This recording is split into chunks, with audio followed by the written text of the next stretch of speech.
میرے بیٹے کو کوئی تکلیف پہنچی، میری والدہ رحمۃ اللہ علیہا کی زندگی کے آخری دن تھے، میرے بیٹے کو تکلیف پہنچی تو اپنے پوتے کی خبر سن کر میری والدہ رحمۃ اللہ علیہ کے الفاظ یہ تھے کہ مجھے ایسا لگتا ہے کہ میرے سینے پہ کسی نے گھونسا مارا۔ اللہ رب ارحمہما کما ربیانی صغیرا،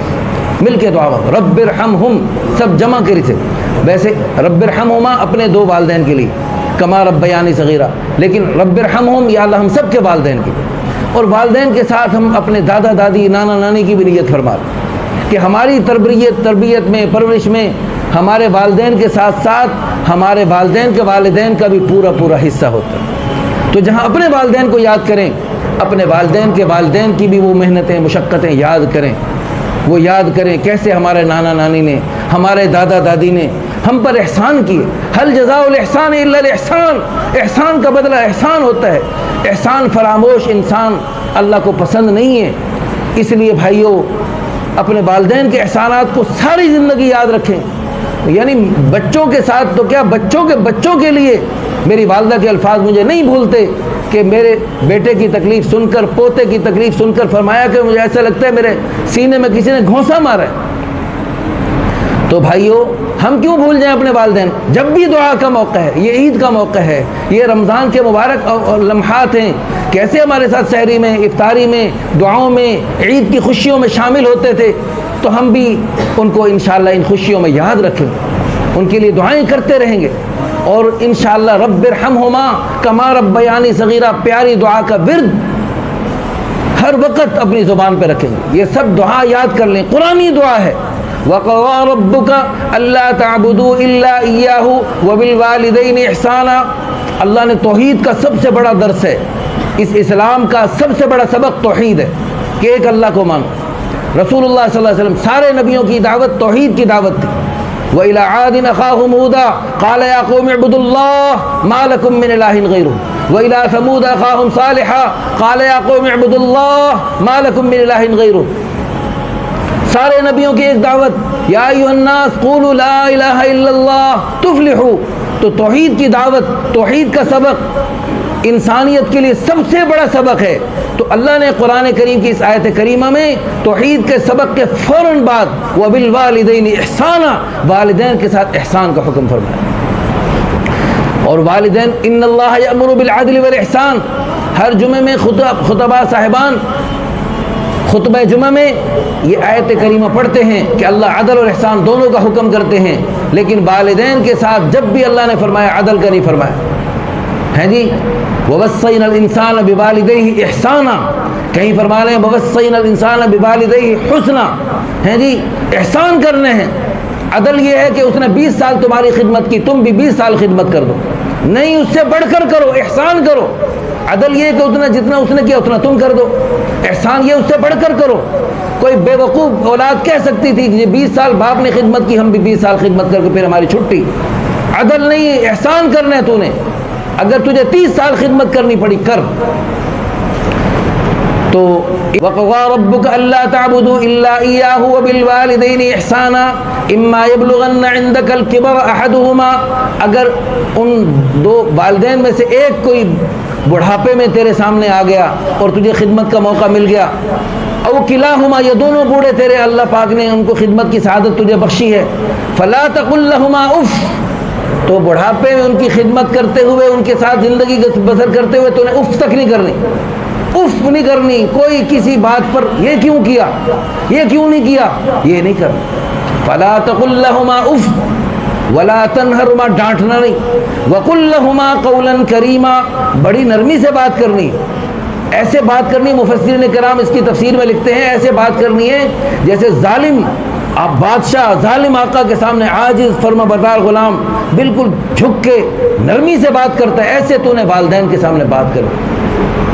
وَقُلْ لَهُمَا قَوْلًا كَرِيمًا وَاخْفِضْ لَهُمَا جَنَاحَ الذُّلِّ مِنَ الرَّحْمَةِ، اور اپنے کندھوں کو جھکا دینا ان کے سامنے، یوں آکڑ کے نہیں کھڑے ہونا۔ ایک ڈرائیور تھا، وہ اس کا کہنے لگا میرے باپ نے مجھے کہا جب تو ڈرائیونگ سیٹ پہ بیٹھا ہو تو میرے سے بات مت کیا، اتر کے میرے سے بات کیا۔ ڈرائیونگ سیٹ کا اپنا ایک وہ ہوتا ہے، کرسی کا اپنا ایک نشہ ہوتا ہے، اتر کے بات کیا۔ ہاں وَقُلْ لَهُمَا قَوْلًا كَرِيمًا وَاخْفِضْ لَهُمَا جَنَاحَ الذُّلِّ مِنَ الرَّحْمَةِ وَقُلْ رَبِّ ارْحَمْهُمَا كَمَا رَبَّيَانِي صَغِيرًا۔ قربان جائیں اپنے سونے رب پہ کہ اس نے ہمیں اپنے والدین کے لیے دعا کا طریقہ اور سلیقہ بھی سکھا دیا، اور وہ الفاظ بھی بتلا دیے، اور اپنے سے مانگنے کا درخواست کا مضمون بھی بتلا دیا کہ میرے سے مانگنے کے لیے درخواست اس الفاظ سے پیش۔ رب ارحمہما، یا اللہ میرے دونوں والدین پر ایسے رحم فرما، کما ربیانی صغیرہ، جیسے انہوں نے بچپن میں مجھے محبت سے، شفقت سے اور بڑی محنت سے پالا پوسا، ایسے یا اللہ تو بھی مہربانی فرما کر میرے والدین کے ساتھ مہربانی کا اور آسانی کا اور رحم و کرم کا معاملہ فرمائی۔ جس کے والدین دنیا میں ہیں، دنیا میں ان کے ساتھ حسن سلوک کی نیت کر لیں، کیونکہ رسول اللہ صلی اللہ علیہ وسلم نے ایسے ہی ایک دفعہ ممبر پہ چڑھتے ہوئے 3 دفعہ آمین کہی، ان 3 دفعہ آمین میں ایک دفعہ آمین اس شخص کے لیے کہی جو رسول اللہ صلی اللہ علیہ وسلم کے نام نامی اس میں گرامی سنے، درود شریف میں پڑھے، تو اس پر حضور نے فرشتوں کے سردار کی بد دعا اور نبیوں کے سردار کی اس پر آمین انتہائی خطرناک بد دعا بن گئی۔ اللہ ہم سب کی حفاظت فرمائے، رسول اللہ صلی اللہ علیہ وسلم پر درود شریف کثرت سے پڑھنے کی توفیق عطا فرمائے، دل و جان سے نیت فرما لیں۔ جب بھی رسول اللہ صلی اللہ علیہ وسلم کے نام نامی اس میں گرامی آئے گا، درود شریف کو عادت بنائیں۔ نمبر 2 فرمایا جبریل علیہ السلام نے بد دعا کی، یا اللہ ہلاک ہو، رغم انفو، خاک آلود ہو اور برباد ہو جائے وہ شخص جس کو والدین دونوں ملیں، ایک ملے اور ان کی خدمت کر کے بالکل آسانی سے جنت پا سکتا تھا اور اپنی بخشش کروا سکتا تھا۔ بے وقوف کے پاس بخشش کے یہ بہترین دروازے اور اسباب موجود تھے، یہ ان کی خدمت کی سعادت نہ حاصل کر پایا، ہلاک ہو جائے، تو فرشتوں کے سردار کی بد دعا پر اس نبیوں کے سردار نے اس پر آمین کہہ دی، انتہائی خطرناک بد دعا بن۔ والدین کی نافرمانی ایسا خطرناک جرم ہے، اس کی سزا اللہ پاک دنیا میں بھی عطا فرمائے، اور والدین کی خدمت اتنی بڑی سعادت ہے، اللہ پاک اس کا انعام آخرت میں تو دیں گے ہی دیں گے، دنیا میں بھی۔ آپ سب، اللہ کی قسم مجھے 100% یقین ہے، آپ میں سے ایک ایک کے پاس واقعات ہوں گے کہ والدین کی خدمت کرنے والوں کو اللہ نے دنیا میں کیسے کیسے برکتوں سے اور خیروں سے اور خوشیوں سے عزتوں سے عظمتوں سے نوازا۔ تو ہم سب نیت کریں کہ انشاءاللہ اپنے والدین کی خدمت کی سعادت حاصل کریں گے۔ نمبر 3، جو رمضان کا مہینہ پائے اور بخشش نہ کروائے، مفت میں بخشش کے بہانے بن رہے تھے، مفت میں بخشش کے فیصلے ہو رہے تھے، روزہ رکھو بخشش، اور افطاری کرواؤ بخشش، اور افطاری میں یہ نہیں کہ پیٹ بھر کے کھانا کھلائے، غریب آدمی ہے افطاری میں افطار پارٹی میں رنگ برنگی چیزیں نہیں بنا سکتا۔ اللہ کے پیارے حبیب صلی اللہ علیہ وسلم قربان جائیں، الدین یسر یرید اللہ بکم اليسر ولا یرید بکم العسر، اللہ تعالیٰ تمہارے لیے آسانی چاہتے ہیں، مشکل نہیں چاہتے۔ اللہ پاک نے کتنا آسان بنا دیا، ارے تو سادہ پانی کا گھونٹ پلا دے، تیرے لیے بخشش، تیرے گناہ معاف، تیرے لیے جنت بن گئی۔ روزے دار کے پورے دن کے بھوک پیاس مشقت برداشت کرنے کا پورا ثواب اس کو جو اللہ نے عطا فرمایا، اپنا قرب عطا فرمایا، الصوم لی وانا اجزی بہ، روزہ میرے لیے اور اس کا بدلہ میں خود دوں گا۔ اتنی سخت گرمی آج کل شروع ہو گئی، اور اس میں گرمی کے مارے ٹھنڈے پانی سے وضو کرتے ہوئے، ٹھنڈے پانی سے غسل کرتے ہوئے منہ کے اندر پانی جا رہا، وہ بچا رہا، احتیاط کر رہا، منہ کے اندر ناک کے اندر پانی نہ چلا جائے، احتیاط کر رہا، جی چاہ رہا پی جاؤں، لیکن نہیں، اللہ دیکھ رہا ہے، اللہ کی رضا کے لیے اللہ نے فرمایا اس کا بدلہ بھی پھر میں خود ہی دوں گا۔ تو اتنا بڑا انعام میں لینے والا ہے یہ بندہ،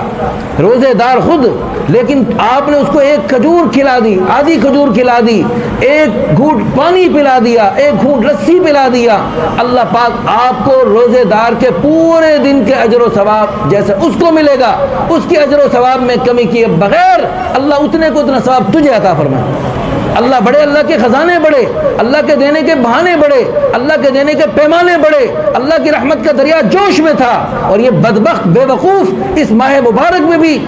اپنی اللہ کی رحمتوں کو نہ لوٹ سکا، تو اللہ کے پیارے حبیب صلی اللہ علیہ وسلم نے اس بد دعا پر آمین کہہ دی۔